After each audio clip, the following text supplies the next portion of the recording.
Nasukol ng mga operatiba ng Balagtas PNP ang isang drug suspect sa ikinasang bypass operation kung saan nakumpiska ang iligal na droga at isang hindi lisensyadong baril.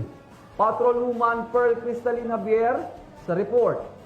Arestado ang isang hininalang tulak ng ipinagbabawal na droga sa isinagawang buy-bust operation ng Balagtas PNP sa Barangay Santol, Balagtas, Bulacan. Kinilala ni Police Major Mark Anthony L. San Pedro, hepe ng Balagtas Municipal Police Station, ang suspect na si alias Christian, 32 anyos at residente ng Northville 6 sa nasabing barangay. Dakong alas 8:50 ng gabi nang badakip ang suspect ng Station Drug Enforcement Unit ng Balagtas MPS matapos makatanggap ng impormasyon tungkol sa ilegal na aktibidad nito. Na-recover sa kanyang 3 plastic sachet ng hinihinalang shabu at isang Smith & Wesson caliber 38 revolver na walang serial number kasama ang 3 bala.